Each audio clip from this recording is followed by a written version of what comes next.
When I made my statements after Charlie Kirk's death, many of you pointed out that because I no longer live in the United States of America, I really shouldn't have a dog in that fight.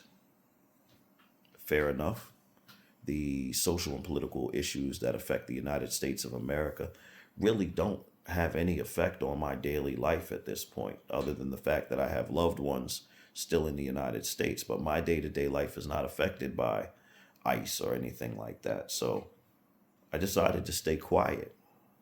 But given the shooting today by ICE in Minnesota, many of you have reached out to me and asked me what my opinion was. And for that reason, I'm going to give you my opinion. And my opinion should come as no shock to any of you all because it's the same opinion I gave you after George Floyd. It's the same opinion I gave you after Philando Castile, Tamir Rice, Alton Sterling, Terrence Crutcher. I could go on and on and on. And it's the same opinion you all hate every time I say it. But I realize that you all hate it because in the past I've delivered it with so much passion, with so much emotion that more than likely the logic was lost. So this time I'm going to deliver the logic dispassionately. Anytime you have a problem, the most efficient and effective way to resolve that problem is to first identify exactly what the problem is. Then identify exactly what you want as the resolution to the problem. Then create a strategy that will ultimately get you to that resolution. And after you implement that strategy, evaluate whether you have achieved that goal, problem solved, or you have not achieved that goal. And at that point, reevaluate and adjust your strategy. So let's look at what the problem is. The problem is that you have a group of uniformed, masked men in a territory. In this case, the territory would be the state of Minnesota and the city of Minneapolis.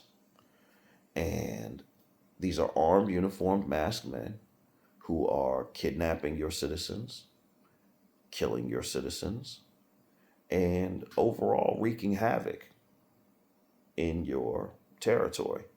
The government of said territory does not want them there. The citizens of said territory do not want them there.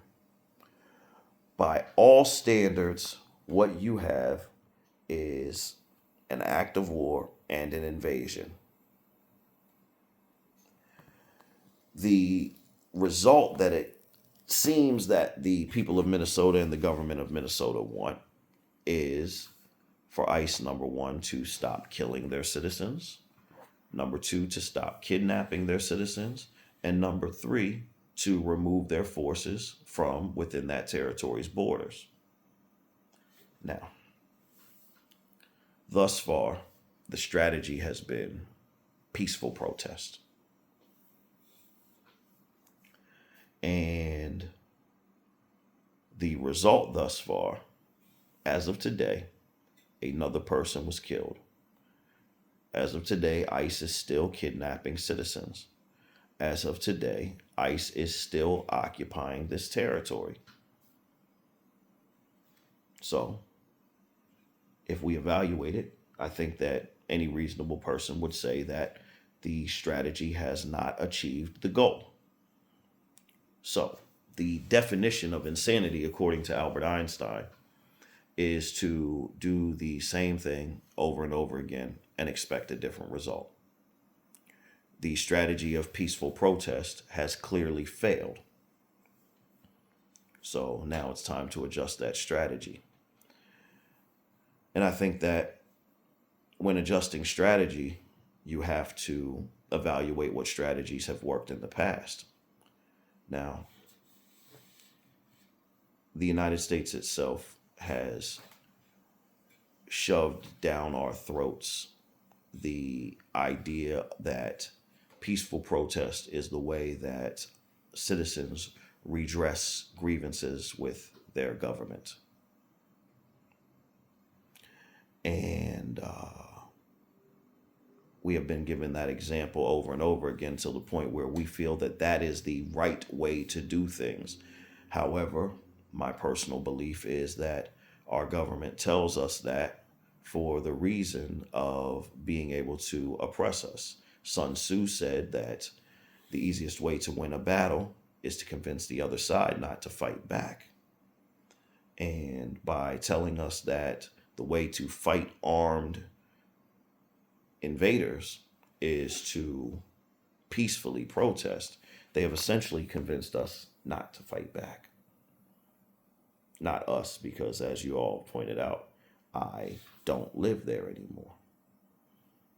But it seems that the more effective strategy, when I see 3,000 protesters protesting 30 to 40 ICE agents, it seems that the more effective strategy to achieve your goal would simply be to use the overwhelming force that you already possess to physically stop them from doing what they're doing.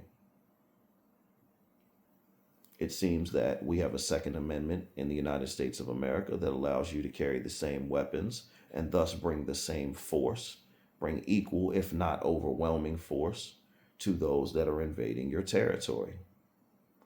The only reasonable solution, the solution that has proven to be effective throughout all of human history, is to use force to remove the invaders. The United States of America's history itself shows that that is the most effective option. After September 11, 2001, did the United States of America go to Afghanistan and Iraq with picket signs? No, they went with bullets. After Pearl Harbor, did we storm Normandy and Omaha Beach with slogans and old Negro spirituals? No, they went with guns. You have an invading force, and history has proven that going with guns has proven more effective than going with picket signs and chants. And for those of you that would say, oh yeah, we go up against ICE and we get killed. I don't know if you've noticed this. You're already getting killed. But here's the deal. If someone is shooting at you and you don't shoot back, there's a 100% chance that they will shoot you before you shoot them. If someone is shooting at you and you do shoot back, there's a 50-50 chance that you will hit them before they hit you. The odds are 50-50, but 50-50 is better than 100-0. Yes, in my plan, people will die. But if you haven't noticed, people are already dying. But like I said, doesn't really matter that much because I don't have a dog in that fight. I don't live in the United States anymore. But since a lot of you asked my opinion, I gave it to you. Something to think about.